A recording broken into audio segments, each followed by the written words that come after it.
Je vous demande une bonne main d'applaudissement pour M. Sol Zanetti. Merci, Gabriel.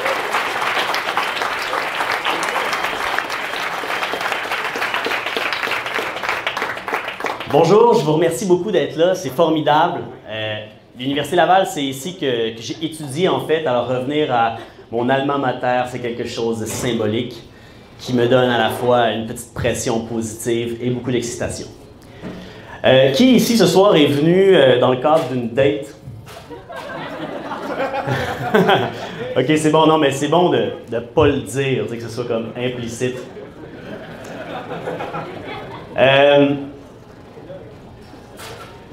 Je vais vous parler de plusieurs choses ce soir, principalement, mais d'abord, je vais faire un mini-sondage maison, tout à fait, avec un échantillon absolument pas représentatif du reste de la population, mais tout de même.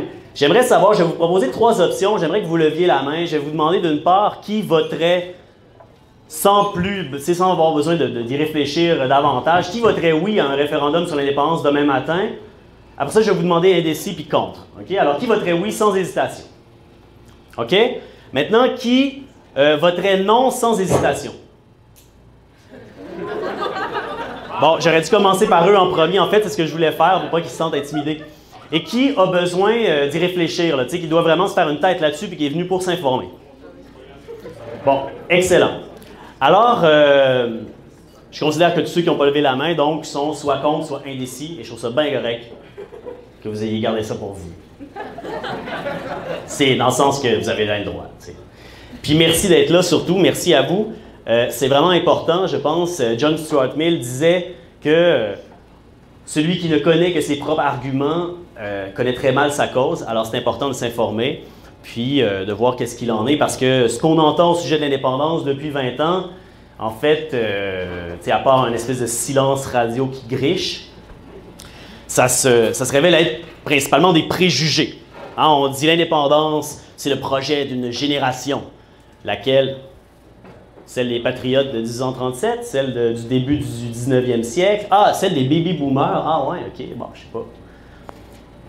L'indépendance, personne ne veut plus d'entendre parler, c'est quelque chose on ne veut pas entendre parler. Bon, ben moi, effectivement, depuis 20 ans, étant donné que tout ce dont on entend parler au sujet de l'indépendance, c'est que, c'est des enjeux de genre, penses-tu que ça se peut ou penses-tu que ça se peut pas?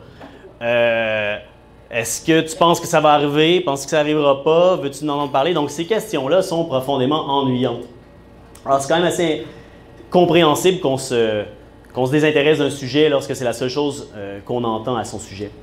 Je vais donc vous parler de ce qu'est l'indépendance du Québec, parler un peu à la fois de souveraineté populaire et d'indépendance étatique.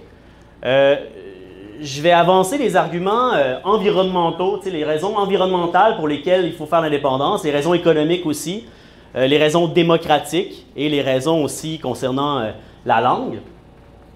Et par la suite, je vais aborder des enjeux stratégiques, là, parce que c'est ça le principal problème du mouvement indépendantiste. C'est pas qu'on manque d'arguments, c'est que c'est comme si on avait oublié comment mettre un pied devant l'autre. Alors, on va parler de ça. Et ensuite de ça, je vais répondre à toutes vos questions et je vous demande de les préparer maintenant et je veux les pires. Je veux les pires questions. Alors, bon, tout en restant poli, comme il se doit dans une société démocratique, là. Mais en étant, soulevé les plus grandes difficultés. Si quelqu'un part d'ici ce soir avec une question non posée, un flou, une indécision tenace qui persiste parce qu'il n'a pas levé la main, je serai très mécontent. Bon, puis d'accord, on s'en fout là, quand même que je sois mécontent. C'est juste que ça va être plate. Ça aurait été dommage. Alors voilà, bon, pour les questions. À Option nationale, on a un comité qui s'appelle le comité immigration. Okay? Le but de ce comité-là, c'est quoi? C'est d'aller présenter le projet indépendantiste aux différentes communautés culturelles du Québec qui ne sont pas ici nécessairement depuis longtemps. Dans quel but?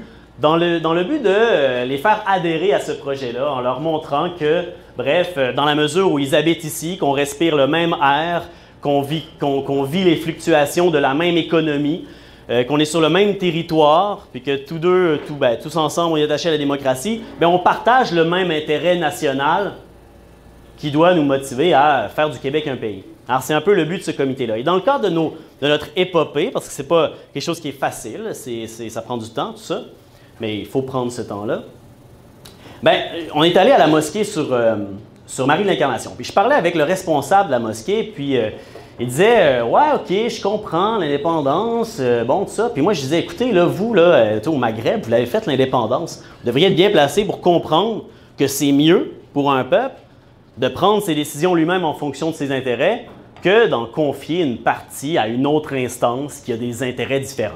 Je dis, ouais, ok, je comprends, mais tu sais, au Québec, au fond, là, pourquoi vous voulez l'indépendance? Vous êtes libre? Là, je dis, ok, je comprends. C'est vrai, au Québec, on est libre. Au Québec, on est libre. Écoutez, on peut aller à l'école, les femmes peuvent voter, prendre une hypothèque, ça fait pas si longtemps. Okay? On pense très fort à Mme Casgrain. Merci. Et bon, il y a toutes sortes de choses qu'on peut faire. Je veux dire, on peut s'endetter, c'est formidable.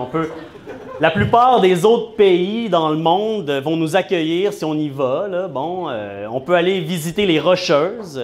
Je veux dire, on a une grande liberté. Mais alors, en quel sens le peuple québécois n'est-il pas libre? Parce que la liberté qu'on a, et qu'on chérit d'ailleurs et qu'on ne veut pas perdre, ben, les gens qui viennent ici, ben, c'est pour cette liberté-là qu'ils viennent. Alors, ils se demandent, mais qu'est-ce qu'ils peuvent bien vouloir de plus?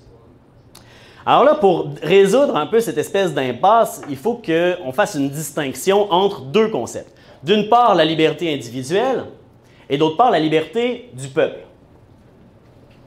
Bon, du point de vue de la liberté individuelle, ça va bien, nous sommes libres, nous pouvons faire plein de choses, nous pouvons manger énormément, après ça, aller au gym, toutes sortes d'affaires, il n'y a comme rien vraiment à notre épreuve. On peut acheter une vieille bagnole, faire le tour du pays, puis bon. Mais, et on est probablement dans les pays du monde qui ont le plus de liberté individuelle, et là-dessus, on ne se plaint pas. Et ça ne va pas partir avec l'indépendance du Québec. Là où ça cloche, c'est que collectivement, comme peuple, on n'a pas la même liberté. Pourquoi? Bien parce qu'on ne peut pas faire tout ce qu'un peuple souverain, qui a un État indépendant, peut faire. Si on prend l'exemple de l'environnement, par exemple. Bon, en ce moment, vous voyez le gros enjeu, d'ailleurs, on a une pétition à ce sujet, là, s'il y en a qui s'opposent ici au passage de l'oléoduc Énergie-Est, proposé par TransCanada. Oléoduc, je le rappelle, veut faire passer 1 million de barils par jour issus des sables bitumineux, donc un pétrole extrêmement polluant. Ils vont le faire passer à travers plus de 700 de nos rivières, de nos cours d'eau. L'intérêt de la planète et l'avenir de l'humanité commandent que ce pétrole-là reste dans le sable en Alberta. Hein, c'est le tiers des réserves mondiales du pétrole qui sont là. Il n'est pas tous possible de les extraire, mais il faut que ça reste là le plus possible. Mais nous, comme peuple, on ne peut pas légalement là, empêcher le passage de l'oléoduc. Pourquoi? Bien parce que la Constitution et le régime politique dans lequel on est dit le transport interprovincial d'hydrocarbures, ça se décide à Ottawa, à l'Office national de l'énergie. Alors là, notre gouvernement a dit, bien là, on a quand même des lois environnementales ici qui doivent s'appliquer. D'un coup, que ça ne respecte pas nos lois, il faudrait qu'ils ne passent pas. Bien, la compagnie dit non, c'est pas vous qui le décidez, vous n'avez pas de juridiction. Et en ce moment, bien, ça va aller en cours. Il n'est pas normal d'aller en cours pour discuter du caractère applicable ou non de nos propres lois. Bien, c'est ça la liberté du peuple. La liberté du peuple, ça sert à ça. Ça sert à quand tu as des lois environnementales, tu n'es pas obligé d'aller te défendre dans une cour suprême où la majorité du monde ne parle pas ta langue pour faire valoir tes intérêts et ta volonté. Bon, c'est un exemple. Un exemple parmi tant d'autres. Du point de vue, si on regarde, bon, je ne sais pas qui habite Limoilou ici. Bon, il y en a quelques-uns. OK, bon. Les autres habitent vraiment sur le plateau Sainte-Foy. Vous payez trop cher vos loyers en passant. Mais vous avez la liberté individuelle de le faire. Ceux qui ont habité Limoilou dans les dernières années ont pu remarquer que parfois, il y a quelque chose de très poétique qui se passait l'hiver. Il y avait comme une teinte de rosée sur les bancs de neige qui se déposait, quelque chose de très beau, très joli, qui vraiment nous incite à écrire des poèmes et tout ça. Et aussi à avoir des maladies respiratoires chroniques. Cette poussière, cette teinte rose, en fait, venait du port de Québec. Pourquoi? Parce qu'au port de Québec, il y a une compagnie qui gère ça, qui s'appelle Arrimage Québec, qui faisait des transbordements de toutes sortes de minerais et qui les faisait pas de la façon la plus sécuritaire qui existe, pour vraiment utiliser un euphémisme troublant de politesse, okay? Mais un mécanisme, en tout cas, très peu coûteux. Et ce faisant, bien, il y avait de la poussière qui allait dans l'air, puis ça se déposait sur les jolis bancs de neige de Limoilou, puis ça intoxiquait les enfants principalement. Quand les inspecteurs du ministère de l'Environnement du Québec ont dit « Hey, on va aller voir ce qui se passe au port de Québec, c'est quand même pas normal, on est en train d'intoxiquer nos concitoyens avec des choses neurotoxiques, il faut agir. » Qu'est-ce qu'ils se sont fait dire à la porte par Arrimage Québec? « Ouais, mais les ports, c'est de juridiction fédérale. » Alors, c'est Ottawa qui décide. Alors, nous, on respecte les normes environnementales canadiennes. Vous savez, celles que Harper a comme fait fondre de 90% à peu près, même si ça ne se quantifie pas comme ça dans les dernières 10 années. Bien, celles-là, on les respecte, ceux-là, c'est formidable. Il n'est pas normal qu'un peuple ne soit pas capable de protéger son territoire. Et que lorsque des intérêts opposés aux siens prévalent, bien, ses enfants se vont intoxiquer. Ça sert à ça la liberté du peuple. Bon, d'un point de vue économique maintenant, vous savez, le budget du Québec, c'est environ 100 milliards de dollars cette année.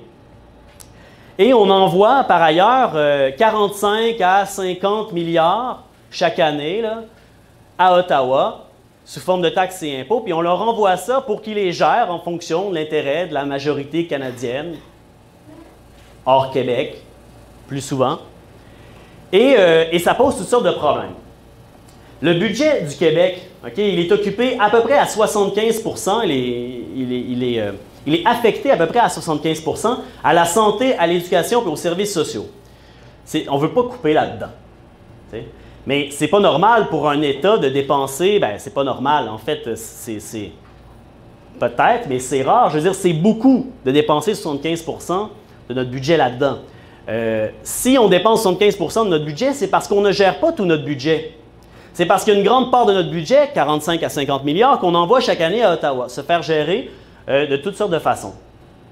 Et la marge de manœuvre économique que tout État a pour faire des investissements structurels dans son économie, nous, on la prend, on la donne à Ottawa, puis on lui dit, ben, investissez-la selon l'intérêt de la majorité canadienne. Qu'est-ce que ça donne? Qu'est-ce que ça a comme impact? Ça a comme impact que quand, en 2008, pardon, il y a eu une crise économique, bien, le gouvernement fédéral a mis 10 milliards dans l'industrie de l'automobile en Ontario, puis à peine plus de 200 millions dans l'industrie du bois au Québec, alors que l'industrie du bois au Québec est plus importante d'un point de vue économique. Tu sais, alors, puis ce que ça a aussi comme impact, c'est qu'en ce moment, alors que le Québec n'a jamais eu une scène pour construire Hydro-Québec, bien là, en ce moment, l'argent d'Ottawa, qui est notre argent qui transite par Ottawa, est en train de financer des projets hydroélectriques à Terre-Neuve qui font concurrence à Hydro-Québec. J'aime beaucoup l'hydroélectricité. C'est formidable. Je suis content que les gens se tournent vers ça. Mais c'est pas juste que, alors que nous, on n'a pas eu d'aide pour le faire, bien là, tout à coup, notre argent serve à financer des compagnies qui vont le faire au détriment de nos propres intérêts. Mais quand tu es un peuple non libre qui n'a pas encore la liberté politique, qui ne s'est pas affranchi et qui n'a pas un État indépendant, tu ne peux pas agir là-dessus légalement. Et ça, c'est problématique. Dans les dernières décennies, là, le Canada s'est enligné de façon pas irréversible, mais durable, dans une stratégie de pétro-État. Le Canada est devenu un pétro-État. Qu'est-ce que ça a comme conséquence? C'est que dans les dernières années, le fédéral a donné à peu près, dans un peu plus des 10 dernières années, ou à peu près 10 ans, il a donné 1 milliard de dollars pour financer l'exploitation et le développement des sables bitumineux en Alberta. À chaque fois que vous entendez là, Ottawa donne ceci à telle personne, pensez toujours, il y a à peu près 18 à 20% de cet argent-là qui est de l'argent qui vient directement du Québec. Parce que les revenus d'Ottawa, ils ne tombent pas d'une autre planète, ils ne sont pas issus d'un arbre à cash au milieu de la Saskatchewan. L'argent, il vient de tous les contribuables canadiens dont nous faisons partie. Alors, quand Ottawa donne 1 milliard au sable bitumineux dans l'Ouest par année, c'est le Québec qui prend 200 millions de ses poches à peu près, puis qui le donne à l'Alberta pour développer les sables bitumineux. C'est quelque chose que nous faisons, à laquelle nous collaborons, et qui va contrairement à l'encontre des intérêts de l'humanité, à mon avis, mais de façon plus restreinte aussi, à l'encontre des intérêts du Québec. Pourquoi? Bien parce que c'est pas du tout ça. On n'a pas du tout le profil d'un pétro-État. 97% de notre énergie provient de sources renouvelables, c'est de l'hydroélectricité. Et on a tout ce qu'il faut pour être parmi les premiers pays du monde à faire la transition vers les énergies vertes, puis vers une économie plus durable. Mais pour faire ça, il faut des investissements, il faut investir massivement dans la recherche, dans l'électrification des transports. Il faut être capable de payer des infrastructures de transport collectif électrique. Il faut être capable de faire tout ça. Mais en ce moment, qu'est-ce qu'on fait en décidant de rester dans le Canada? Ben, on se met une main dans le dos. Puis on décide de prendre 45 à 50 milliards de nos avoirs qu'on pourrait gérer en fonction de ces objectifs-là, puis on décide de les envoyer à Ottawa, qui eux, ben, ils en mettent un peu en Alberta et sables bitumineux, un peu dans les voitures en Ontario. Ah, des fois, ils en donnent des grenailles ici aussi quand même. Vous allez voir là, que pour faire changer M. Coderre d'idée sur la question de l'oléoduc, ils vont sûrement faire pleuvoir un petit contrat d'infrastructure juteux. Bon, là, c'est ça qui s'en vient. Là, dans les prochaines années, le plan libéral, c'est d'inonder le Québec de milliards d'infrastructures. Là, il va avoir l'air super généreux, puis on va faire comme une chance qu'on est dans le Canada. Tu sais, ce qui n'est pas dit, c'est que, ben, d'une part, c'est notre argent, puis la partie qui n'est pas notre argent, c'est pas la leur non plus. Ils vont l'emprunter, puis la dette reste à notre nom. Tu sais, je veux dire, c'est pas un deal, ça. Comme, je vais prendre une carte de crédit, je vais te donner de l'argent avec, puis je la refais l'après. C'est pas ça que font les gens généreux. C'est pas de la générosité. Les États, comme le disait souvent M. Duceppe, là, les États ont la politique de leurs intérêts. C'est ce que fait le Canada, puis nos intérêts sont différents. Alors, d'un point de vue économique, là, je veux dire, le coût d'option qu'il y a à ne pas gérer l'entièreté du budget du Québec, puis de ne pas pouvoir faire toutes sortes de choses avec, il est terrible. Imaginez 10 ans, pendant 10 ans à peu près, on a donné 200 millions, nous le Québec, à l'Alberta par le biais de ce système-là. Okay? Alors, c'est 200 millions. Ça veut dire qu'au bout de 10 ans, c'est à peu près 2 milliards de dollars. Imaginez ce 2 milliards-là de dollars qui aurait été, en 10 ans, le donné à l'électrification des transports au Québec. Imaginez de quoi auraient l'air nos infrastructures ou la recherche ou l'expertise québécoise dans le domaine. Imaginez quel serait aujourd'hui notre bilan de GES. On a décidé de ne pas faire ça.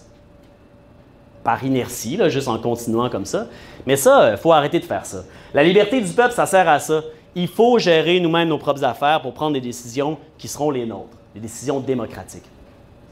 Il y en a qui ont peur là, que si le Québec devenait indépendant, là, tout à coup, on serait dans la rue, là, puis là, les capitaux fuiraient, puis ce serait la dégringolade économique.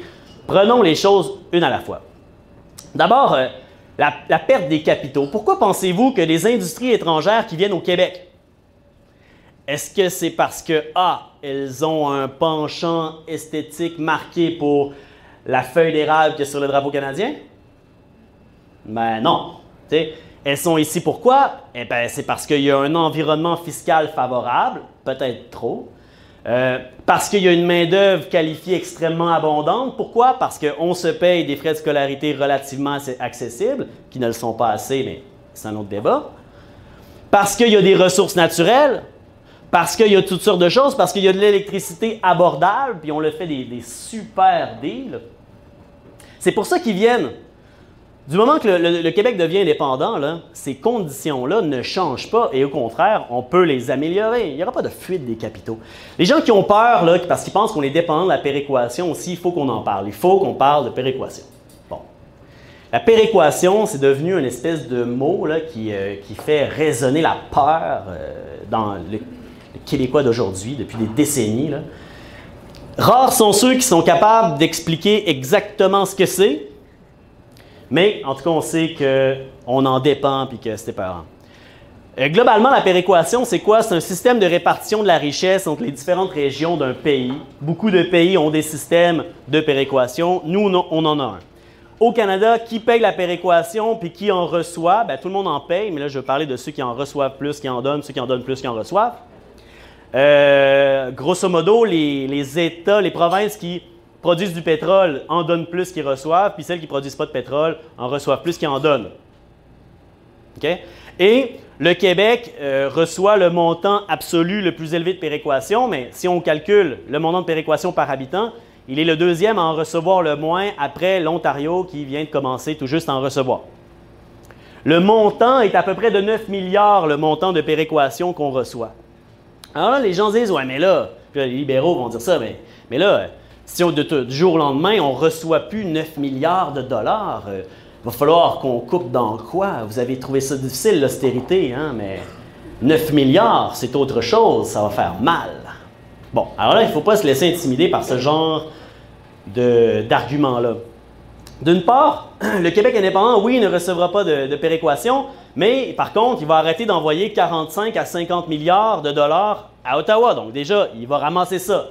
Maintenant, oui, il va devoir se payer les services que lui payait le Canada, comme les boîtes postales, les trains. Les boîtes postales ne seront pas si chères, là. On va les peindre en bleu.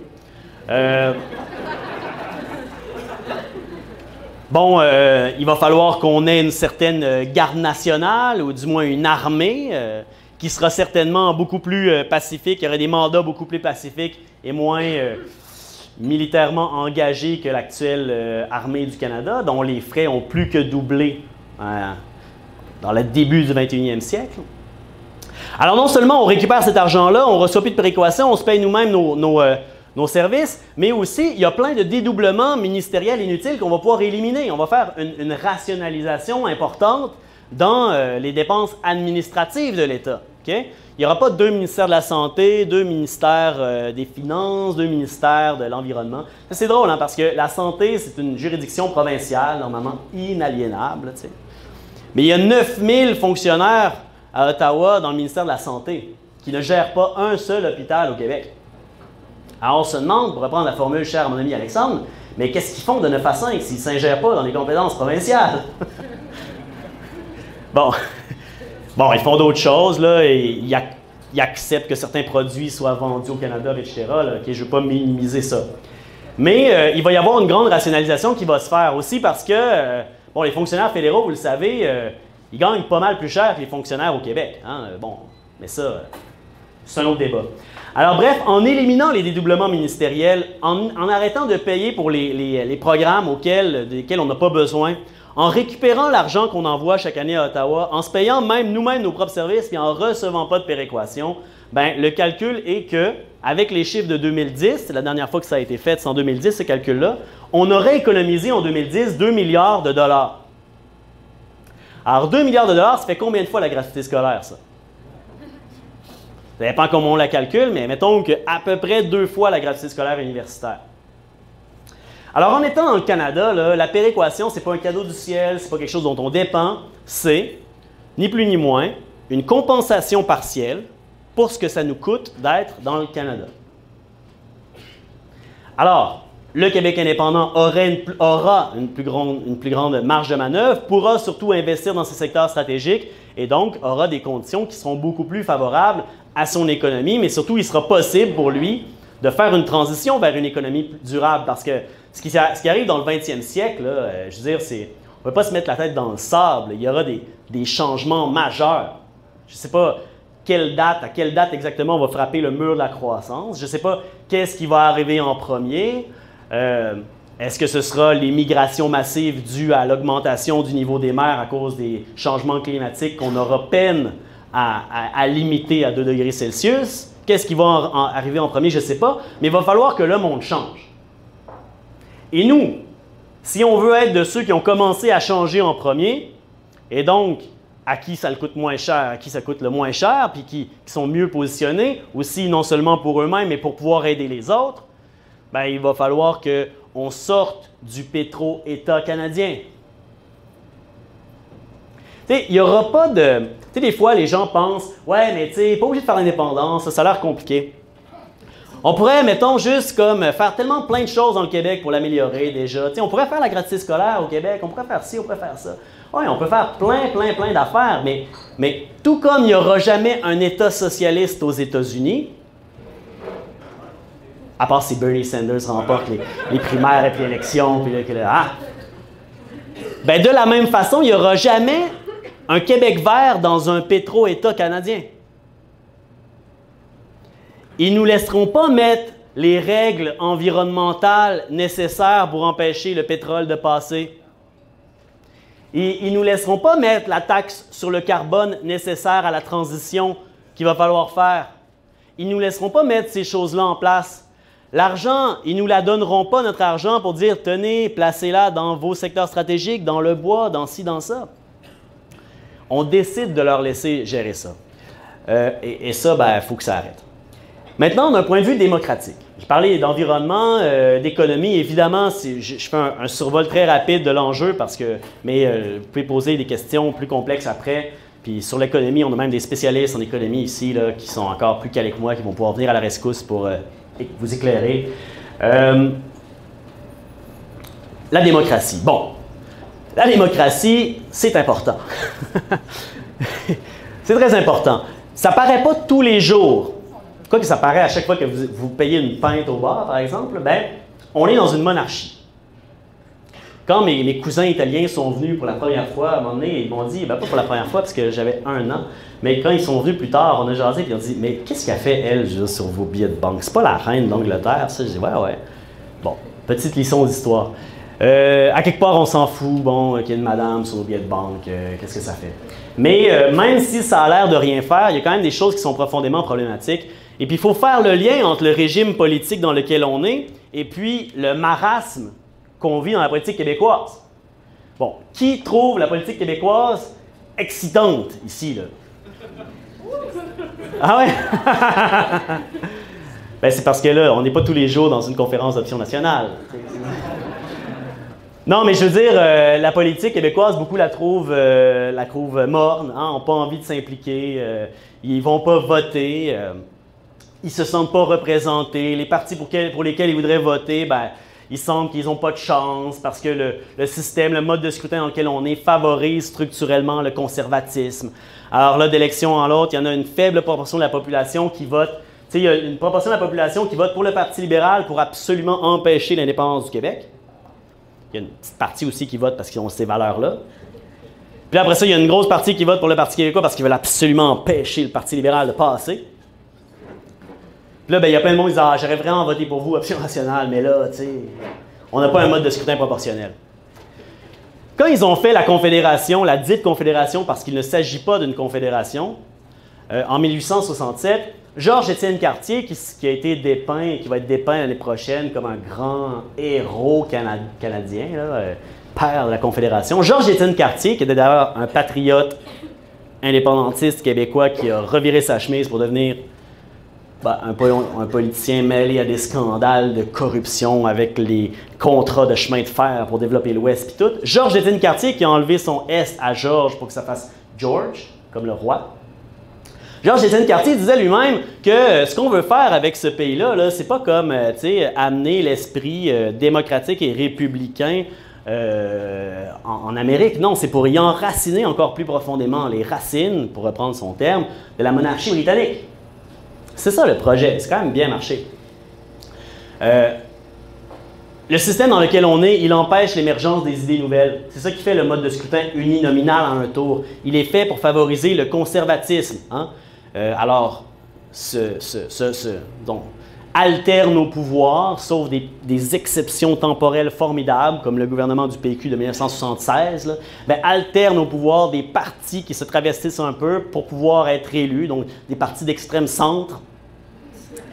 Un petit peu vers la gauche, petite affaire vers la droite, mais quand même assez consensuel. Tout le monde a envie de s'endormir et c'est terrible. Mais c'est pas juste parce que la politique c'est plate, c'est pas parce que les politiciens sont par nature corrompus, c'est parce qu'on est dans un mauvais régime. Et pour changer le régime, il faut recommencer au départ. Parce que changer le régime canadien, ça a été essayé, ça, dans les années 90. C'est pas la chose qui a eu le plus de succès dans les années 90. Nirvana, c'était bien meilleur. C'est parce que j'ai un micro sans fil là, que je fais des plus de jokes. Excuse. Mais, donc, en 90, on dit, OK, on va rester dans le Canada, là, mais à 5 conditions. Puis là, on met ces conditions-là. Là, finalement, le Canada dit non, en gros. C'est les conditions minimales, ils disent non. Là, en 92, Brian Mulroney dit il faudrait que le Québec rentre dans l'honneur et dans l'enthousiasme, pour reprendre sa formule, dans la Fédération canadienne. Alors, on va faire une autre espèce d'entente en reprenant quelques conditions de Meach, mais en diluant un peu l'affaire pour que les gens l'acceptent plus. Mais en gros, à l'extérieur du Québec, c'est mal reçu parce que les gens se disent « Qu'est-ce qu'ils ont à chialer toujours, eux autres? Ils sont jamais contents. Hein? Ils en veulent toujours plus. Puis quand on leur en donne, ils sont jamais contents. Ils ont bien raison. » Tu sais, on veut la liberté. Tant qu'on ne l'aura pas, on ne sera pas content. Tu sais, c'est pas juste une affaire de garde. Je te donne pas la liberté, mais je vais te donner ci, je vais te donner ça. Comment voulez-vous être satisfait par ça un jour? Bref, le Canada, un peu irrité, vote dans un référendum pan-canadien. Non, OK, ça s'appelle l'accord de Charlottetown. Alors, tu sais, tenter de changer, de décentraliser le Canada, de changer ça, ça s'est fait. Puis là, après ça, ce qui est formidable, c'est que, tu sais, là, je reviens un peu dans le temps, là. En 1980, il y avait le premier référendum sur l'indépendance du Québec. Là, qu'est-ce qui se passe en 1980? Là, le père de Justin Trudeau, Pierre Elliott Trudeau, il dit là, voter non, c'est voter pour le changement. Ah! Il dit, nous, les députés du Québec, nous mettons nos sièges en jeu. T'sais, on a entendu là, que ça allait pas bien, puis si vous votez non, ça veut pas dire que tout va bien, puis etc. Je le paraphrase à peu près, mais... Il dit, on met notre tête sur le bio, qui a dit. Alors, elle devrait être coupée depuis longtemps. Ben, nous autres, on est non-violents. Alors, on a juste été frustrés. Alors là, ils ont dit, hey, il va y avoir des changements, inquiétez-vous pas, il va y avoir des changements. Alors là, qu'est-ce qui arrive? 2 ans plus tard, il y a effectivement des changements, mais des changements vraiment terribles et diamétralement opposés à ce que nous espérions et attendions. Alors, ils rapatrient la Constitution canadienne qui était à Londres, parce qu'avant 1982, donc, pour avoir des changements constitutionnels, il fallait demander la permission à Londres. Ils disent, on va ramener ça, un grand geste démocratique canadien.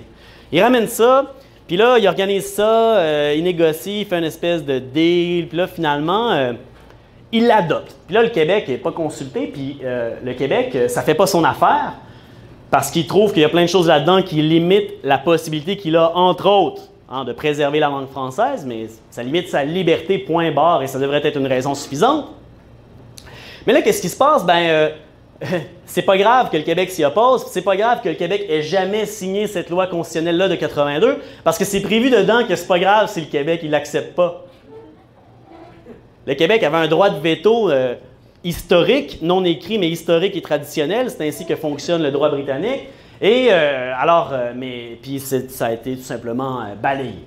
Alors depuis ce temps-là, on est finalement dans un régime politique où on ne contrôle pas toutes nos lois et où même les lois qu'on contrôle avec 100% de représentation au Parlement québécois, bien, ces lois-là, finalement, sont encadrées par un texte supralégislatif que nous n'avons jamais signé et qui n'a pas comme été élaboré par la population de façon démocratique soumise à un référendum. Là. Non, non, non, non.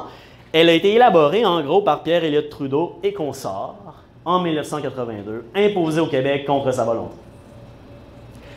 Pour avoir un régime démocratique, ben, une des recettes, des ingrédients minimaux, c'est que le texte supralégislatif, la loi fondamentale ou la Constitution, appelez-la comme vous voudrez, ben, il faut que cette Constitution-là, elle ait été élaborée, sinon directement par 8 millions de citoyens, par une consultation populaire, puis il faut qu'elle ait été entérinée par la population par voie démocratique.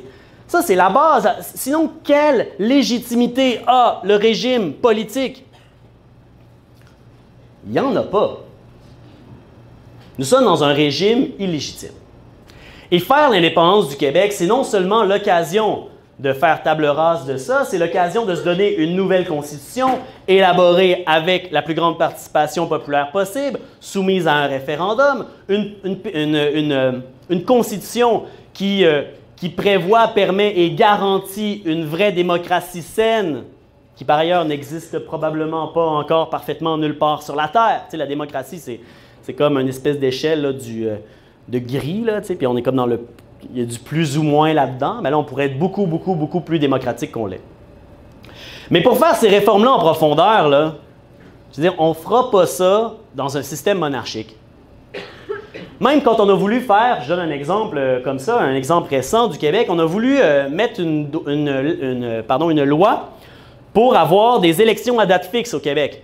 Pourquoi? Bien, parce que quand le gouvernement sortant décide c'est quoi la date d'élection, on peut-tu s'entendre qu'il est toujours tenté de se donner un petit avantage, hein, qui n'est pas tout à fait démocratique. Alors, là, les élections à date fixe, ça sert à contrer ça.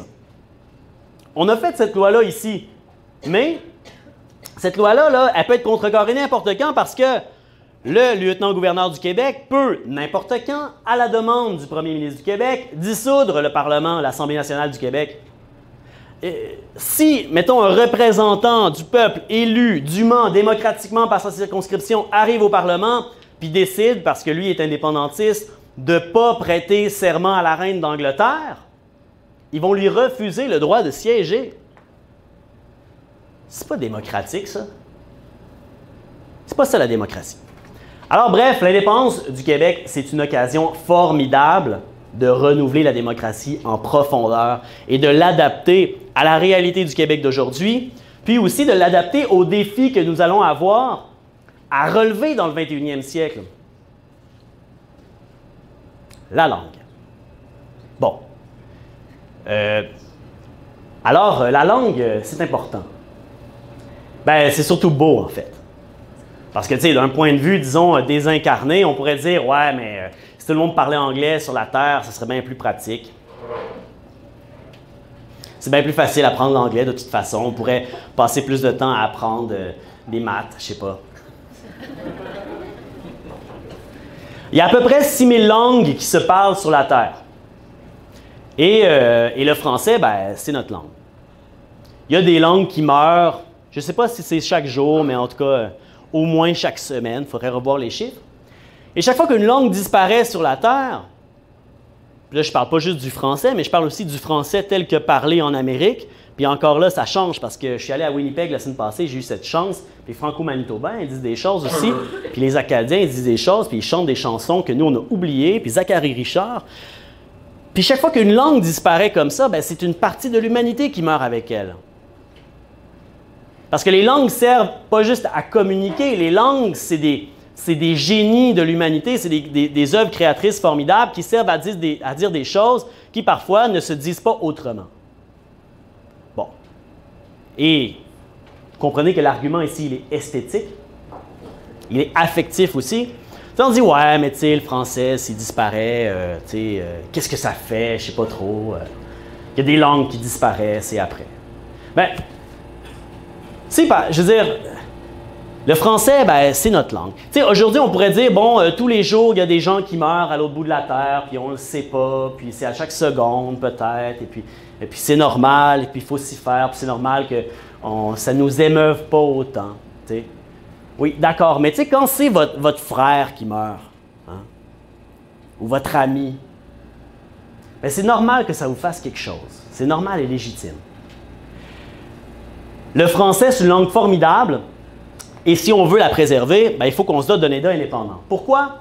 Parce qu'actuellement, malgré la loi 101 qui a été élaborée en 1977, ben, il y a un recul progressif du français au Québec, particulièrement visible à Montréal. À quoi ça servait la loi 101? La loi 101, ça servait à dire, sur le territoire du Québec, les gens peuvent parler 2 langues, 3 langues, 6 langues. Ils peuvent être les plus polyglottes en Amérique du Nord, mais il faut qu'il y ait une langue commune reconnue par tous et connue par tous. Il faut que ce soit le français. C'est ça l'objectif de la loi 101, ni plus ni moins. C'est pas d'interdire aux gens de parler leur langue. C'est pas méchant comme ça. C'est juste de dire, ben, par ailleurs au Canada, la langue commune, c'est l'anglais. Bon, ben, au Québec, la langue commune, ça va être le français. C'est pas plus compliqué que ça. Et pour y arriver, ben, il fallait évidemment que la loi 101 prévoit, puis c'est ce qu'elle prévoit et c'est ce qui a permis aux Français de moins reculer, c'est que ben, les immigrants qui arrivent, leurs enfants qui vont à l'école, ils vont à l'école en français. Ils ne peuvent pas choisir l'anglais. Sauf que, par exemple, la Charte des droits et libertés canadienne a fait en sorte qu'on ne pouvait pas appliquer cette règle-là aux immigrants intra-canadiens. Les gens, par exemple, qui venaient de l'Alberta, s'installaient au Québec, on ne pouvait pas leur dire, ben, vous, allez à l'école en français. Parce qu'on veut que ça se maintienne la langue commune, le français. Parlez l'anglais, parlez-le à la maison, mais il faut que tout le monde sache au moins très bien le français. Alors, il y a toutes sortes de choses qui, dans la Charte des droits et libertés, malgré que c'est une Charte des droits et libertés, on devrait dire c'est formidable, qui ont empêché la protection de la langue française au Québec, et ça ne changera pas. Et pour vraiment protéger la langue, il va falloir faire l'indépendance du Québec. Et c'est vraiment important. Puis même pour ceux qui ne sont pas super sentimentaux, là, puis que les arguments esthétiques de tout à l'heure n'ont pas convaincu pantoute, là, ben, je veux dire, La langue française, c'est une des langues les plus parlées au monde. C'est la langue, je pense, la 4e langue la plus utilisée sur Internet. Je n'ai plus les chiffres en tête exactement, mais c'est la 2e langue la plus apprise au monde. Elle est dans le top 5 des langues les plus utilisées dans les affaires. Alors, c'est vraiment une langue d'avenir et la francophonie comme groupe linguistique, c'est un groupe qui est en expansion. Il y a à peu près 250 locuteurs du français sur la Terre à l'heure actuelle, 250 sur plus de 5 continents. Mais pas plus de 5 continents, mais sur 5 continents. Sur Mars! Et on est les seuls à le parler en Amérique du Nord, pas juste les Québécois, mais les Canadiens français, puis il y a Zachary Richard aussi en Louisiane. Mais, et qu'on sort, là, je veux dire, c'est le représentant des Acadiens là-bas, mais lui et ses amis et les autres. Mais c'est une chance pour nous de parler plusieurs langues, parce que quand là, la langue mondiale, c'est l'anglais, puis que toi, tu parles anglais, tu es beaucoup moins porté à apprendre d'autres langues. Okay? Alors, c'est une force. Le Québec peut devenir, en conservant cette particularité qu'il parle français, il peut devenir cette espèce de pays un peu à l'image de ces pays d'Europe où les gens parlent facilement à l'école, ils apprennent plusieurs langues internationales, puis ça les ouvre sur le monde et ça leur donne des opportunités de contact à la fois politiques et commerciaux formidables à travers le monde. C'est ça qu'on peut espérer pour le Québec, mais pour que ça arrive, il faut qu'on fasse l'indépendance et qu'on mette les lois qui vont suffire à faire du Québec du français la langue commune au Québec. Bon, maintenant, juste en rafale, là, après ça, je vais prendre des questions. OK, alors, ça sent bien le moment des questions, préparez-vous. Est-ce que le Québec peut devenir indépendant? Est-ce que le Québec est trop petit? Est-ce que le Québec est trop pauvre? Écoutez, le Québec, le Québec, là, comme simple province qui ne maîtrise pas ses leviers économiques, c'est la 27e économie mondiale, déjà. Okay? Donc, il se classe dans les pays de l'OCDE très avantageusement, sans même maîtriser ses leviers économiques. Alors, on peut dire que parmi les à peu près 150 pays qui ont fait leur indépendance et qui se sont constitués depuis les années 50, on peut dire que c'est un des mieux positionnés. Le Québec, il n'est pas trop petit. Le Québec est grand comme 3 fois la France, comme 5 fois l'Allemagne, comme 22 des 28 pays de l'Union européenne mis ensemble. C'est un territoire qui regorge de ressources encore inexploitées, en plus des territoires qui vont être très prisés dans l'avenir avec les réchauffements climatiques parce qu'ils sont peu habités et qu'il y fait moins chaud qu'ailleurs.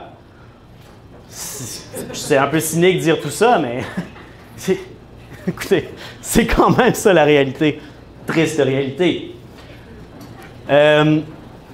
Donc, le Québec a tout ce qu'il faut pour être indépendant. Il est mieux positionné que bien d'autres l'ont été avant lui. Et il n'y a vraiment rien qui le retient.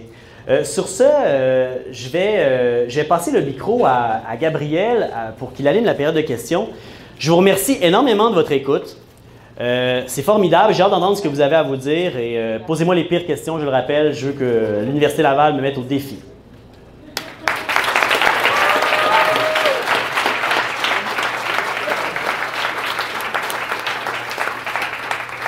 Merci Sol pour cette incroyable conférence. Juste avant de passer à la période de questions, donc j'ai plusieurs remerciements à faire. D'abord, merci à la gang de Festival du Laval qui travaille avec moi d'avoir collaboré à l'organisation de cette conférence-là. Donc, vous savez vous êtes qui.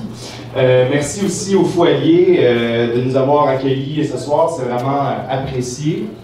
Sinon, on a une couple de livres qui font dire oui à l'arrière là-bas.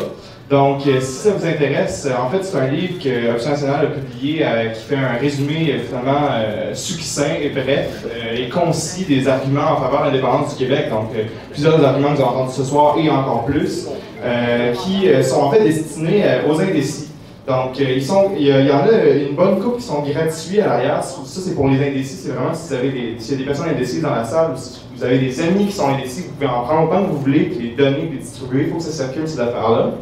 Sinon, si vous êtes vous-même indépendantiste et vous voulez vous le procurer, on les vend aussi à 5 $, comme dans le même prix qui est vendu dans les librairies pour les personnes qui sont déjà des adeptes de la cause et qui veulent simplement posséder cet outil fabuleux d'argumentaire indépendantiste. Même chose aussi, on a parlé de la pétition contre Énergie-Est, donc qui est la pétition qui est présentée par le Bloc québécois. On l'a aussi à faire signer en arrière à la même table. Puis évidemment, si vous voulez contribuer au parti, Sol, dans le fond, il fait une tournée de conférences dans les cégeps et les universités, mais ça se fait pas tout seul, ça prend quand même un petit peu de sous pour payer le gaz à tout le moins, puis c'est ça, puis bon, vous comprenez comment ça fonctionne un peu. Fait que si vous avez envie finalement de contribuer à ça, ben c'est aussi possible de le faire à la table, à l'arrière. Donc, sans plus tarder, s'il y en a qui ont des questions, je vais repasser le micro à Sol, puis je vais essayer de faire en sorte que ça marche dans l'ordre s'il y a trop de personnes qui veulent sauter sur le bâton en parole. Donc, les questions, on va les prendre tout de suite. Merci. Merci, Gabriel. C'est des gens qui veulent poser des questions. Oui. Ouvrir le bal. Il n'y a pas le bâton de parole. Non, c'est fictif. Fictif. D'accord, je vais parler fort. Ouais. J'aimerais vous merci. J'aimerais vous entendre, merci de vous être déplacé, bel argumentaire. J'aimerais vous entendre sur la stratégie de marketing de l'indépendance, parce que tout ce que vous avez dit, moi je suis d'accord, ça fait longtemps que je suis d'accord, puis avoir les mains levées tantôt, on est pas mal tous d'accord. Maintenant, il faut passer ce message-là. Comment on le fait? J'ai justement, on m'a comme rappelé que j'avais oublié une partie de la conférence. C'est exactement ça.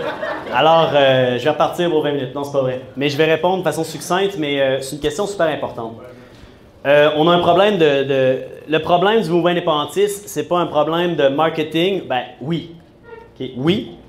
Mais c'est plus profond que ça. Il suffira pas de mettre de l'argent puis de donner de l'argent à des entreprises de communication, de passer des macarons, tout ça, ça suffira pas. Regardez en ce moment ce qui se passe. Vous devez suivre les primaires américaines. OK? Bon, qui ici voterait pour Bernie Sanders? OK, c'est ça que je pensais. Bon. Un échantillon très représentatif. Bon, Bernie Sanders, là, tu sais, il n'est pas jeune. Il s'habille pas à la mode. Il est pas... il fait pas des selfies. Il a 74 ans, Bernie Sanders, et la jeunesse est derrière Bernie Sanders. Les universités sont derrière Bernie Sanders. Il a ramassé, je ne sais pas, à un moment donné, très tôt dans la campagne, mes chiffres sont périmés, là, mais il avait ramassé 75 millions de dollars en dons, avec un don moyen de 27 piastres. Ça, là, c'est un mouvement populaire. Ce n'est pas des super PAC de compagnies qui veulent le corrompre. Là. C'est un mouvement formidable. Pourquoi Bernie Sanders pogne autant? Est-ce que c'est parce que ce qu'il dit est nouveau? Pas tant. Il se bat pour les mêmes affaires depuis 35 ans. Est-ce que c'est parce qu'il s'habille bien, qu'il fait des selfies, puis qu'il est jeune, puis qu'il est beau? Ben, il est beau. Il est beau. Il n'est pas beau, mais je veux dire, c'est pas ça l'affaire. Bernie Sanders, ça marche son affaire parce qu'il est courageux. Bernie Sanders, ça marche parce qu'il prend des engagements que les autres pensaient qu'on ne pouvait même plus se permettre de prendre. Bernie Sanders, ça marche parce qu'il dit des choses que les gens pensaient même plus qu'ils pouvaient se dire aux États-Unis.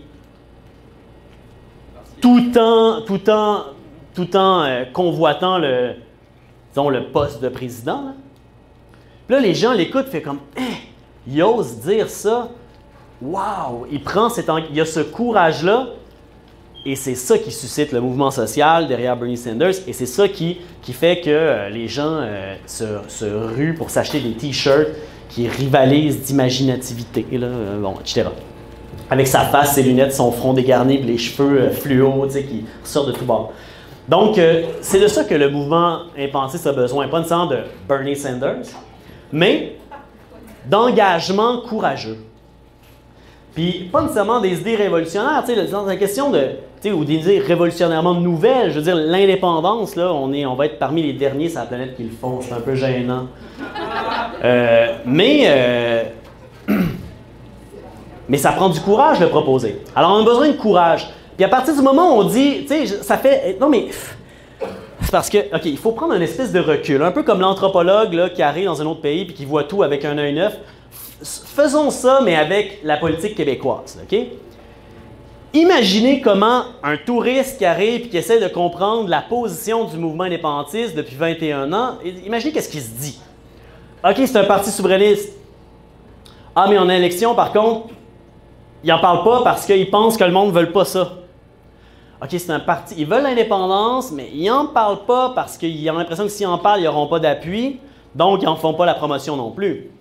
Non, c'est qu'ils attendent en fait qu'à un moment donné, il se passe un autre scandale formidable à Ottawa, comme le scandale des commandites, là, pour que dans un mois, là, il y ait comme une augmentation impossible de l'appui, comme celui qui attend l'autre bord de la patinoire, sur le bord, là, pour avoir une passe à palette puis tirer dans un filet désert. Là. Ils attendent une passe sur la POC de l'histoire. Mais vous allez enthousiasmer qui avec ça? Ils se disent, tu sais, ils n'ont même pas le courage de proposer ce qu'ils pensent qui est bon.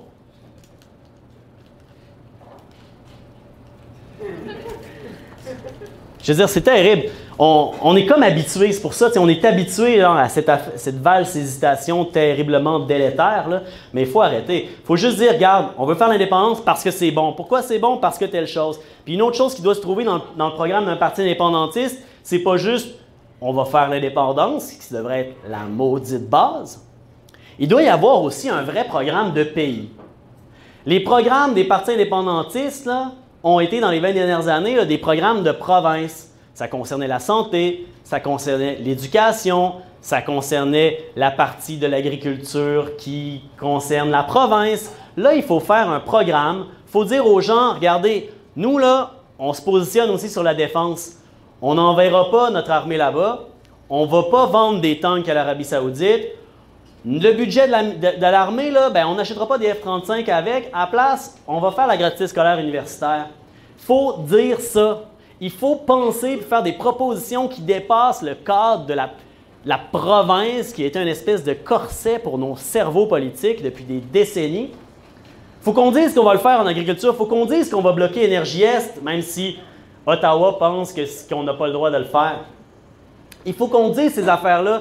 Puis quand on va dire ces affaires-là, on va être les seuls à le dire. Parce que les autres, ils vont dire « Ouais, t'as pas le droit de dire ça. » Puis ils vont faire « Comment ça, pas le droit? » Ben là, parce que c'est pas nous autres qui s'occupent de ça, c'est Ottawa. Ils vont faire à notre place la promotion de l'indépendance.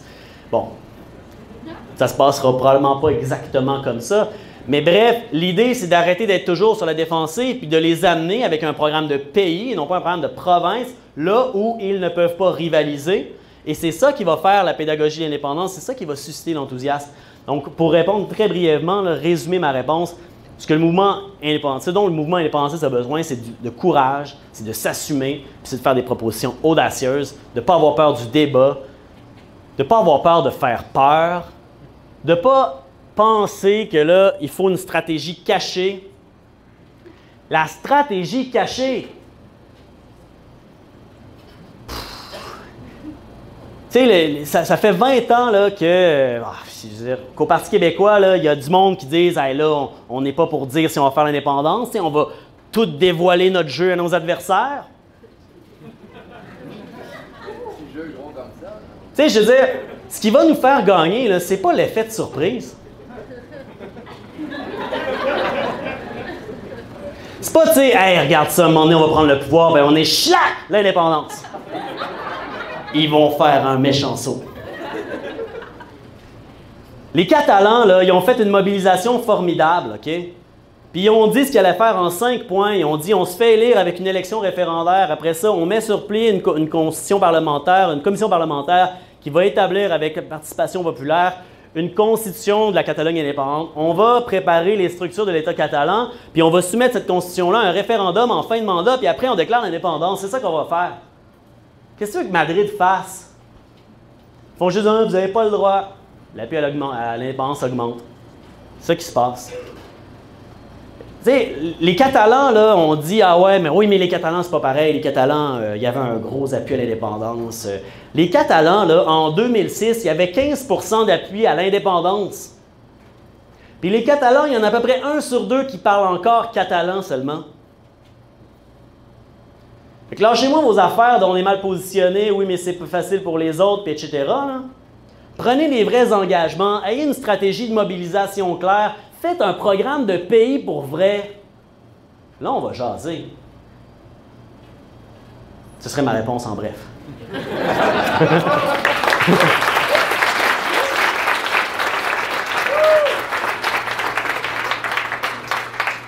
On a trouvé un deuxième moment de parole, finalement.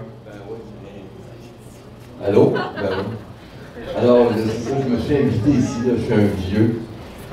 Alors, le dernier seul que j'ai rencontré dans ma vie, c'était un humoriste. Puis lui, il est pas mal humoriste, pas pire. Merci. Bon, la deuxième femme de mon père, elle s'appelait Fabienne Cartier. Son arrière-oncle, c'était Georges-Étienne Cartier. Puis Calice, il s'est foutu de sa gueule, là, aussi. Mais c'est pas grave parce qu'il a eu pas pire. Il a eu 3 vies, en gros. C'est vrai qu'il était patriote. Deuxièmement, il a fait de la politique avec La Fontaine. Je vais prendre la question, Bande, parce qu'il y a beaucoup de monde. Non, mais ça sera pas long. Puis après ça, ben, t'as raison, d'après moi, il y a eu des passe-passe. Mais il faut dire que Couillard aussi en a des passe-passe. Bon, moi, ce que j'essaie de vous dire, là, ce que je veux vous dire, c'est que la semaine passée, j'ai lu un truc, je trouvais ça subtil. Ça disait en anglais, « Fake is the new real ». Ça veut dire que même si on arrive avec des bons arguments solides, si dans les médias, on présente ça d'une autre façon, ben ça passe pas. Comme là, en ce moment, un des grands ennemis de l'indépendance, là je suis méchant en disant ça, mais est tombé aux îles de la Madeleine. Jean Lapierre nous a quittés. Quand il arrive quelque chose comme ça, là, mettons, tu présentes l'indépendance, des journalistes fédéralistes, t'en as 50 qui sortent pour te casser la maboulette. Question, monsieur! Mais non, mais je vais finir. C'est qu'à quelque part, le mouvement indépendantiste doit réussir à occuper les médias. Ou bien, ça sera pas long, ou bien, lors de l'enterrement de Jean Lapierre, tu réussis à faire un effet de surprise puis rentrer l'indépendance. Pour moi, c'est pas possible. Alors, comment, c'est la question que je pose, comment réussir le mouvement indépendantiste, parce qu'on sait qu'en général, il y a plus de journalistes fédéralistes, plus de médias fédéralistes, à réinvestir les grands médias. Merci beaucoup. Question très pertinente. Il faut faire tout ce qu'on peut. C'est pas évident. Dans la plateforme d'option nationale, on prévoit, ce qu'on propose, nous, c'est de faire une commission parlementaire sur la question de la concentration des médias. Au Québec, c'est problématique. Il y a un média d'État dans lequel il y a plein d'indépendantistes qui travaillent, mais qui a quand même comme mission fondamentale de promouvoir le sentiment d'unité canadienne. Et sinon, il y a des médias, après ça, ben, il y a Power Corp qui en possède la moitié ou à peu près, puis Québécois qui possède l'autre moitié. Et puis, les lignes éditoriales de Power Corporation, la presse, etc., puis maintenant, son aile, les médias de la Capital Média de Martin Cochon, ben, c'est anti-indépendance. Bon, c'est problématique. Maintenant, qu'est-ce qu'on peut faire? Ben, on peut faire tout ce qu'on peut. C'est-à-dire qu'il faut avoir un mouvement populaire massif. Il faut distribuer des livres qui font dire oui. Il faut avoir ces initiatives-là. Il faut que vous alliez prendre des livres qui font dire oui. Il faut que vous en donniez à des gens. Okay? Il faut que des gens qui travaillent dans les médias et qui sont chroniqueurs, on les convainc d'être indépendantistes et qu'ils prennent cet axe-là. Il faut qu'on utilise au maximum les médias sociaux qui sont, somme toute, quand même, pour l'instant, des médias relativement libres, au sens où, ils ne sont pas censurés, par exemple, comme en Chine, etc. Dans le printemps arabe là, de 2011, il y en a beaucoup qui ont dit « ça n'aurait pas été possible sans Facebook, hein, une mobilisation massive si soudaine ». Alors, il faut utiliser ces outils-là, mais ce n'est pas évident. C'est pas évident, mais c'est possible, parce que les Catalans ont manifestement des défis similaires.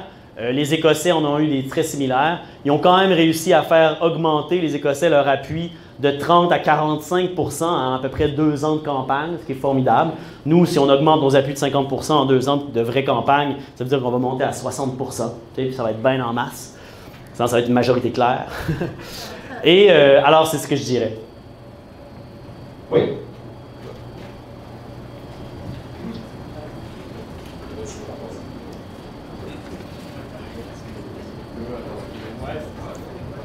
Je veux savoir comment vous faites pour des immigrants comme moi qui sont déjà acquis au mouvement souverainiste indépendantiste, mais qui n'ont pas l'occasion de venir à des rencontres comme celle-là parce que justement il y a une idée reçue que les immigrants sont contre l'indépendance.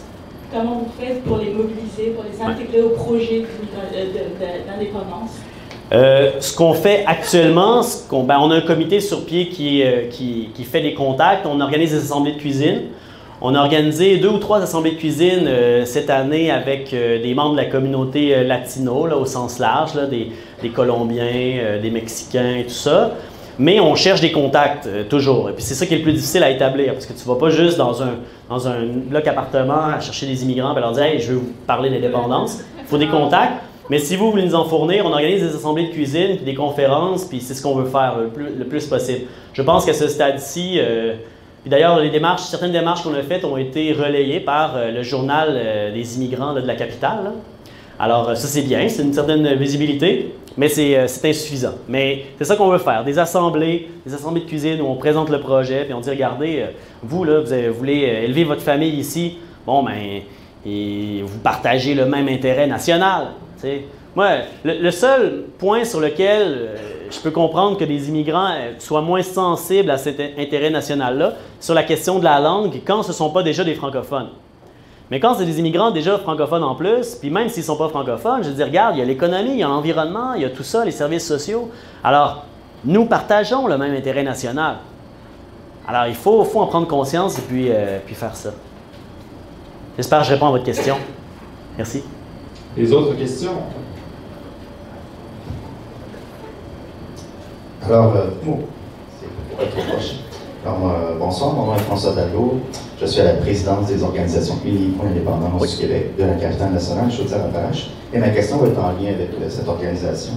Premièrement, je remercie beaucoup les gens de l'Option nationale d'avoir organisé un tel événement qui a eu un succès qui est somme toute tout à fait visible et effectif. Alors, ma question concerne la démarche et l'organisation en commun de l'indépendance du Québec et aussi l'élaboration d'une feuille de route que tu connais certainement vers l'indépendance. Donc, j'ai 2 questions, une qui se déploie en 3 volets, puis une qui est une question simple. OK. Alors, la première question, c'est est-ce que ce serait possible de communiquer et de préciser au public ton avis par rapport à la démarche de la convergence qui est celle de la feuille de route? Le climat de travail, je pense que ce serait bien qu'on en parle aux gens, du climat de travail, en général avec les différents acteurs, puis les résultats concrets et les accords qui peuvent se faire puis se développer. Oui, parfait. Ça, c'est la première question. Et la deuxième, c'est avec cette démarche-là, est-ce que tu peux nous dire qu'est-ce qui peut contribuer à l'exercice de communiquer avec des personnes indécises et de chercher à les convaincre en indépendance, qui est, somme toute, j'en comprends, un objectif premier d'Option nationale? Oui. Très bien. Je pense que c'est 2 choses différentes, c'est-à-dire les discussions que les indépendantistes ont entre eux sur des questions de stratégie ne sont pas celles qui vont faire augmenter l'appui à l'indépendance, à part leurs résultats, mais puis les questions de promotion de l'indépendance, ça doit être autre chose. Mais sur la question de la feuille de route, ouais, c'est ça. Bon, ben là, évidemment, je m'attendais à une question, j'aurais voulu une question plus rude là, sur la question de la division du vote, là, du genre, comment pensez-vous que vous allez avoir le pouvoir là, si on est divisé? Fait que je vais comme répondre aux 2 en même temps. En gros, en ce moment, les Oui Québec, l'organisation indépendantiste de la société civile, regroupe Québec solidaire, Option nationale et le Parti québécois pour qu'ensemble, d'ici 2018, ils établissent une stratégie commune d'accès à l'indépendance, puis qu'ensuite de ça découle peut-être des ententes électorales qui viseraient à éviter la division du vote en 2018 pour présenter 3 partis, mais on sépare les comtés, etc., puis pour prendre le gouvernement de façon majoritaire. Moi, on a toujours poussé pour ça. Nous, à Option nationale, on a toujours dit, dès qu'il y a un autre parti indépendantiste qui prend un engagement clair comme le nôtre à faire l'indépendance, nous, on est ouvert à collaborer, voire fusionner avec lui. Hein? Depuis le début, Option nationale, c'est ça. Alors, on n'a jamais en soi divisé le vote indépendantiste. Parce qu'il n'y a jamais eu, depuis qu'on existe, une élection où les gens disaient hey, « on va faire l'indépendance, c'est notre projet, regardez ça ». Donc, on ne le divisera jamais non plus, le vote indépendantiste, parce qu'il y a ça. Maintenant, cette démarche-là de collaboration, moi, je suis parfaitement content qu'elle existe. Comment est le climat? Je te dirais qu'il se réchauffe. Ça ne veut pas dire qu'il est chaud, mais il se réchauffe tranquillement. Est-ce que tout ça va se faire assez vite pour que ça marche depuis 2018? Je l'espère. Et est-ce que je veux que ça marche? Oui. Alors voilà. J'espère que ça répond à la question. D'autres questions? Est-ce qu'il y aurait par hasard une fille, une femme qui aimerait poser une question? Ah, derrière toi aussi.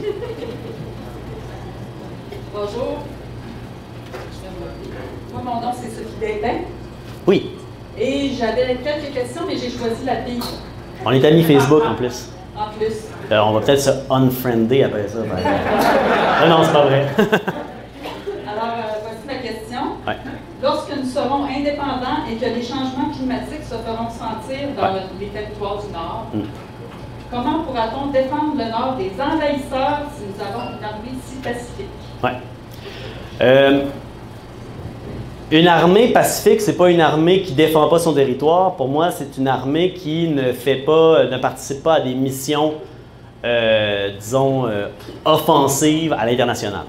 Donc, ce qu'il y a dans la plateforme d'Option nationale à ce sujet, c'est qu'on veut que l'armée du Québec, d'une part, soit principalement une force de protection du territoire et aussi qu'elle participe tout au plus à des missions de maintien de la paix, pour ce que ça veut dire.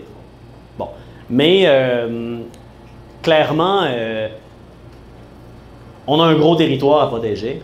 Puis, la protection du territoire nordique qui n'appartient pas uniquement à nous, elle va probablement se faire de toute façon, comme ça se ferait dans le Canada uniquement, avec d'autres forces, d'autres pays qui ont des intérêts similaires.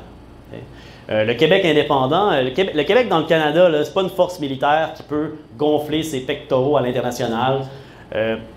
En gros, la taille de l'armée canadienne fait en sorte que, quoi qu'il arrive, il ne faudrait pas que les États-Unis soient en désaccord, en gros. Là. Bon. Le Québec indépendant, là, il ne va pas beaucoup rapetisser de taille. Il va rapetisser de taille, mais ce ne sera pas significatif pour dire qu'il aura perdu une grande autonomie militaire. Là. Il va devoir, donc, pour défendre ses intérêts, faire de nouvelles alliances. Lesquelles, ce qu'il fera, je ne peux pas le répondre pour l'instant, mais ça va être nécessaire. Puis pour défendre le Nord, il y a des technologies quand même de défense qui sont pas mal moins coûteuses que les F-35.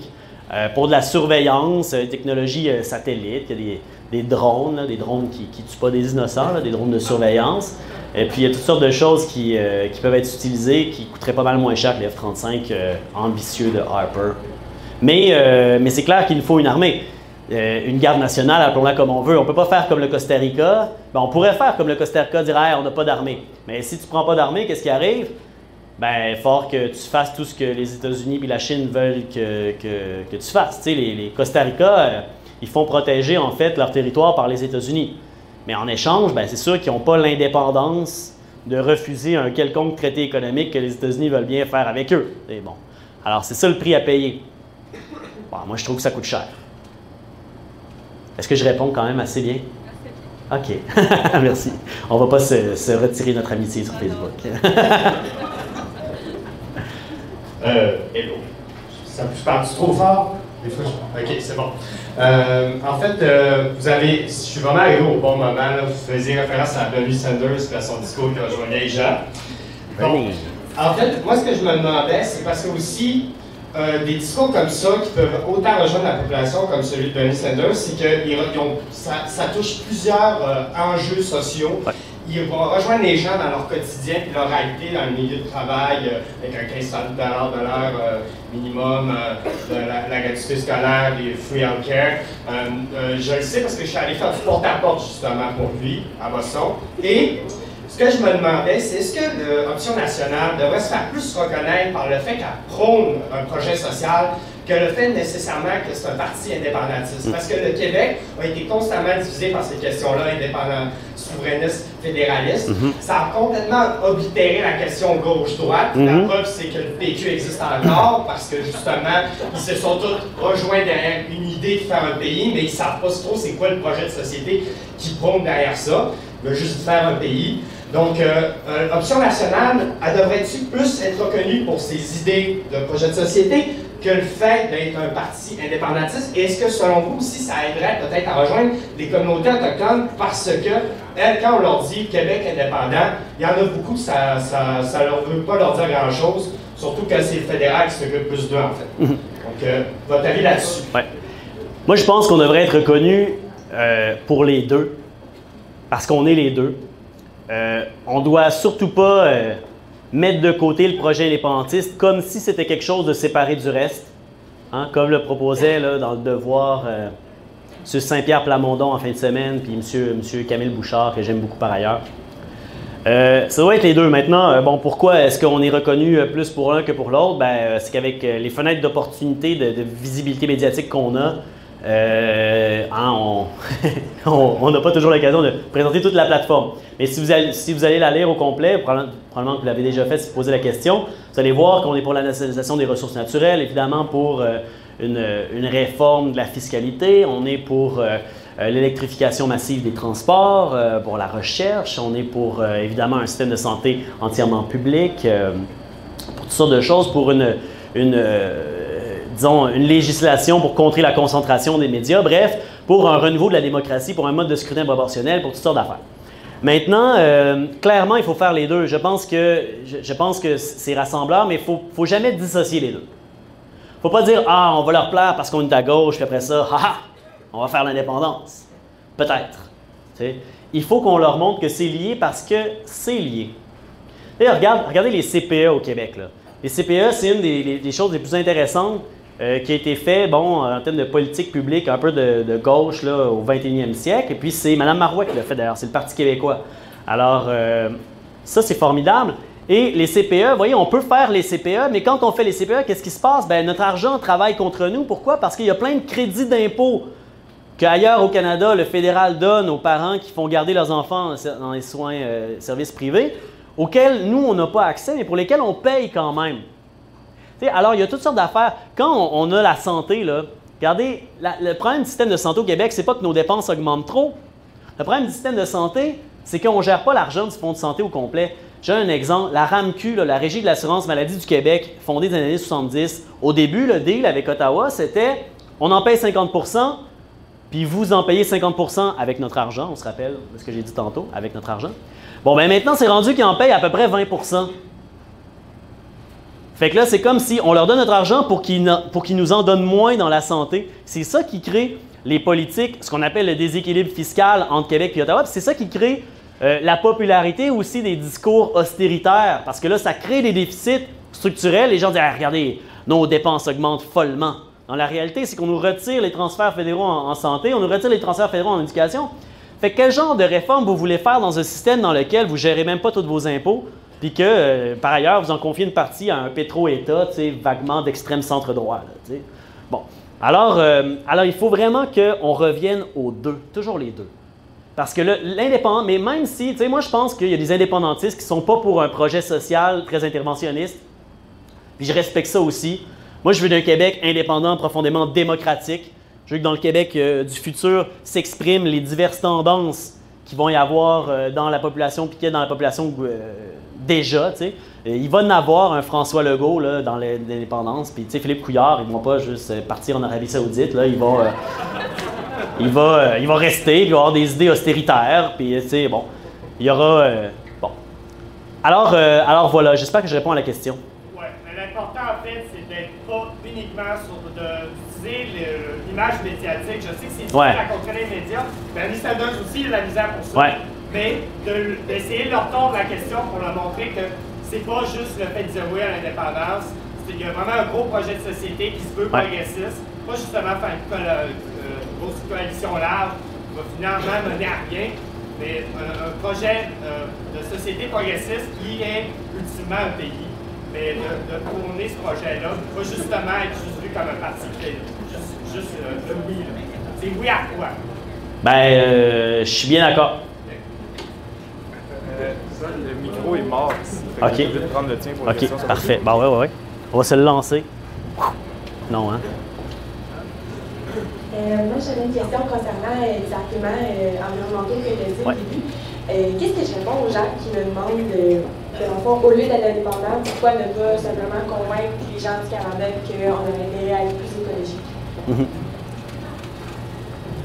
Moi, je pense qu'il faut faire les deux. Il faut faire l'indépendance et puis il faut les convaincre qu'il faut être plus écologique. L'indépendance, en fait, c'est parce que l'affaire, quand tu n'es pas indépendant, là, la différence entre être indépendant et pas indépendant, c'est que quand tu es indépendant, tu peux dire oui puis non à ce que tu veux. Bon, évidemment, il y a des rapports de force, des fois, tu n'as comme pas le choix de dire oui, mais au moins, tu as légalement la possibilité de le faire. Quand tu n'es pas indépendant, ben même quand ça ne fait pas ton affaire, tu n'as pas le choix de l'accepter pareil. Fait qu'il ne faut pas qu'on attende que les Albertains prennent conscience majoritairement que les changements climatiques sont liés à l'activité humaine. Il ne faut pas qu'on attende ça. Et moi, j'attendrai pas ça. Il faut qu'on fasse l'indépendance puis qu'on continue à essayer de les en convaincre. Puis je pense qu'un Québec indépendant, par exemple, qui bloque l'oléoduc, si on réussit à le faire avant qu'il le construise, si ça niaise suffisamment longtemps en cours, ben, ça contribue beaucoup plus activement à réduire les GES de la planète qu'un Québec qui décide de se faire complice de ce crime contre l'humanité-là, puis qui décide de ne pas donner les moyens de dire non. Et il y a...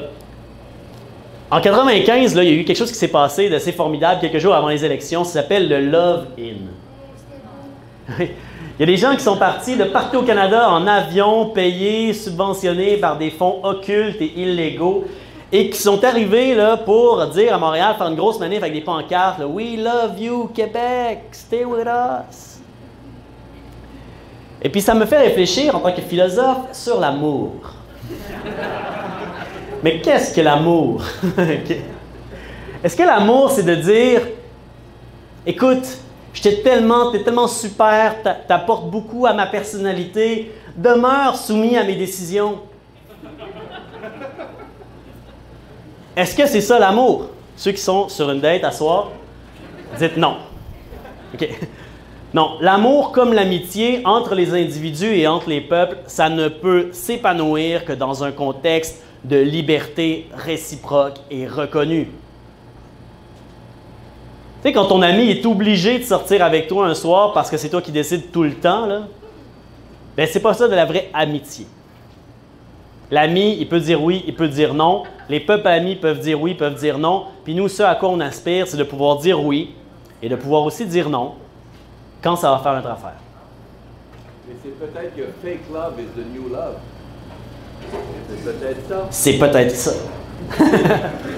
Je vais prendre au maximum 2 dernières questions, puis après ça, je pense qu'on va aller à la bière puis aux discussions plus informelles. Donc, les 2 mains qui se lèvent, c'est parfait, ça. Il n'y a pas une question anarchiste, là, puis j'aimerais que Philippe Bourque perde sa question aussi, là. C'est-tu Philippe Bourque? Non, je ne l'ai pas reconnu. OK, excusez. Des fois, j'essaie de même des affaires. Je fais le politicien qui connaît tout le monde par son nom. Ça arrive, je me trompe. J'ai une question plate. OK, excellent, j'en voulais une. Considérant l'augmentation du nombre d'anglophones, la baisse de popularité de l'apprentissage de la langue française, surtout dans la région de Montréal, qu'est-ce qu'Option nationale, qu'est-ce que le mouvement indépendantiste va faire pour aller chercher la communauté anglophone? Et est-ce qu'implicitement, en réalité, la langue française ne nuirait pas au mouvement indépendantiste? Non. Non, je pense que la langue française, c'est l'un des arguments forts pour le mouvement indépendantiste. Il y a quand même encore 79% du monde au Québec qui sont francophones. Et qu'est-ce qu'il faut faire avec les anglophones par rapport au mouvement indépendantiste? Il faut faire à la fois, c'est encore, je vais prendre la même formule, il faut faire tout ce qu'on peut. OK? Nous, on prépare une traduction du livre qui fait dire oui en plusieurs langues. On veut que la langue commune dans le Québec indépendant, ce soit le français, mais on sait qu'il y en a plein qui vont parler plein d'autres langues. Puis on sait que les immigrants récents, dont la langue maternelle n'est pas le français, des fois, lire un essai politique en français, c'est peut-être trop. Là. Tu sais, travailler en français, oui, mais ils vont préférer l'avoir en espagnol, etc., en anglais, tout ça. Alors, on est en train de préparer ces traductions-là. Puis évidemment qu'on va amener notre livre dans le West Island avec des attentes qui sont quand même réalistes. Modestes, des attentes modestes. Mais ce qui est important, c'est de tendre la main et de dire, regardez, on partage le même intérêt national sur la majorité des enjeux. Bon, maintenant, il y a une section dans notre livre qui fait dire oui sur les anglo-québécois. Faut pas qu'on lâche le français pour pogner plus, ça marchera pas parce que c'est pas ça, là, c'est 79% du monde est francophone, c'est clairement ça la manne, puis c'est un enjeu important, fondamental. Puis moi, c'est une des raisons pour laquelle je veux faire l'indépendance aussi, là, c'est pas la seule, mais c'est une très importante. Puis c'est ça.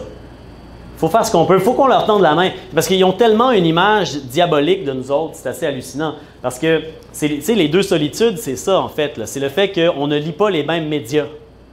Et fait en sorte que des gens qui habitent dans la même ville ne lisent pas du tout le même univers médiatique, puis ne regardent pas la même télé, puis les mêmes nouvelles pendant des décennies. Ça fait des conceptions, des perceptions de la réalité qui sont vraiment distorsionnées. Alors, c'est difficile d'abolir ça, mais il faut faire tout ce qu'on peut. Une autre question, je pense, la personne dans le fond, ou non, toi, tu avais spoté quelqu'un? Ben, ouais. Oui. Attends, oui, vas-y. Alors, merci. plusieurs ici, je suis pas une convaincue. Excellent. Je l'ai lu, le livre qui fait dire oui. En fait, j'ai piqué celui de Gabriel, je ne l'ai jamais redonné.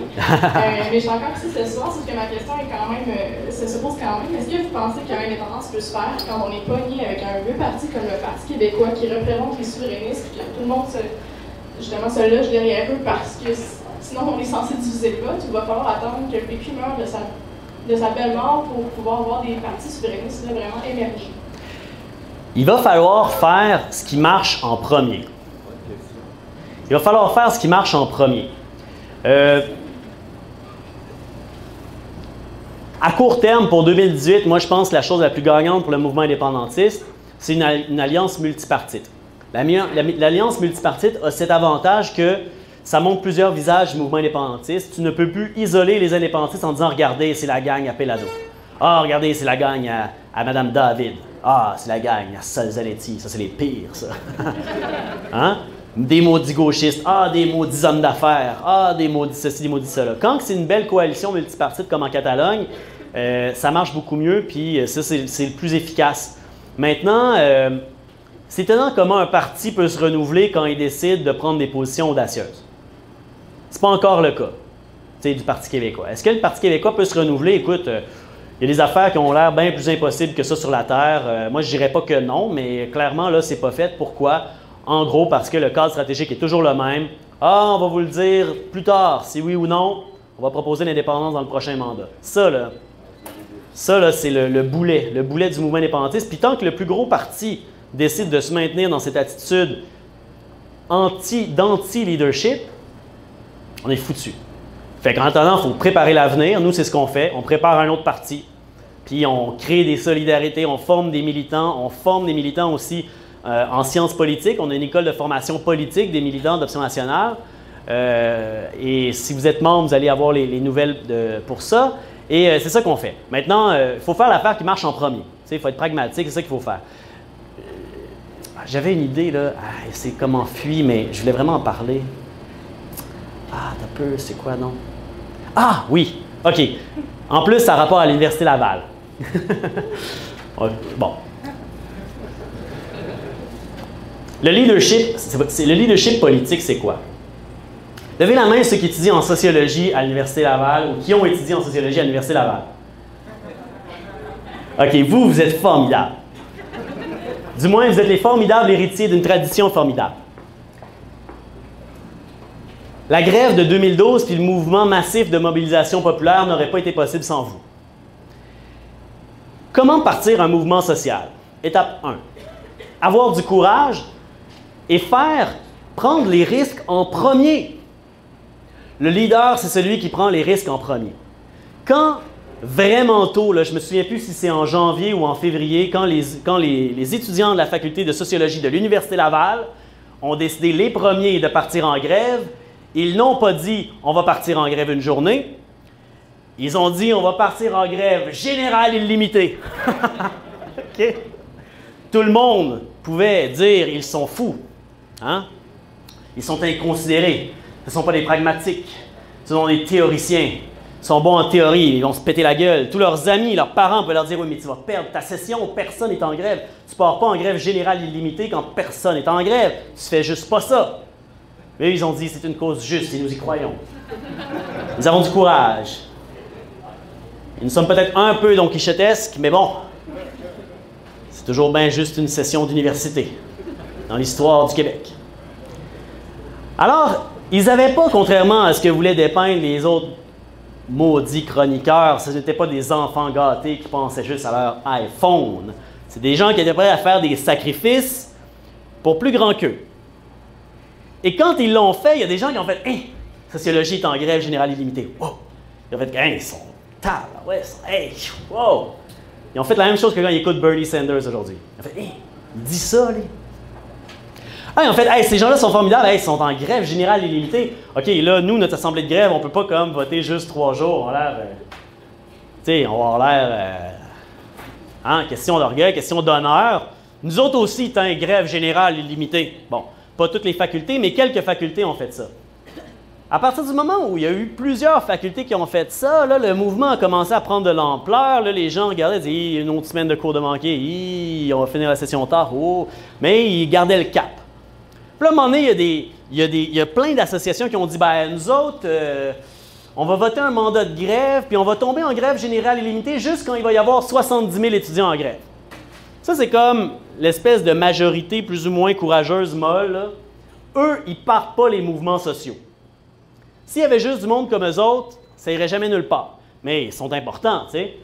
Puis là, à un moment donné, quand ça atteint 70 000 étudiants en grève, bien là, boum, il y a eu des dizaines de milliers qui se sont ajoutés. Puis là, bien, à un moment donné, on a atteint un stade où c'était vraiment, ça avait vraiment pas de bon sens de ne plus être en grève. C'était comme, oh, la commande.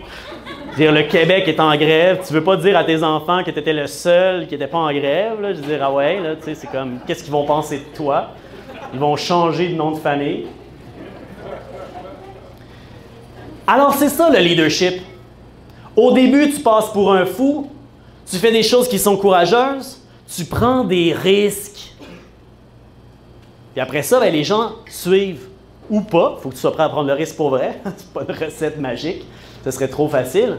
Mais c'est comme ça que ça marche. Et c'est cet esprit-là que le mouvement indépendantiste doit retrouver.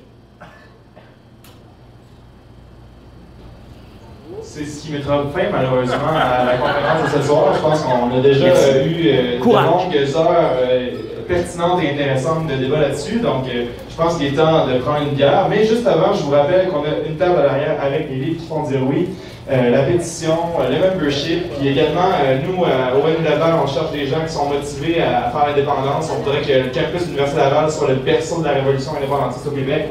Donc, si vous êtes intéressé à participer, on va prendre vos noms, puis ça coûte rien, ça coûte juste du temps puis de l'engagement. Fait que venez nous voir, puis passez une belle soirée. Vive l'indépendance. Merci beaucoup.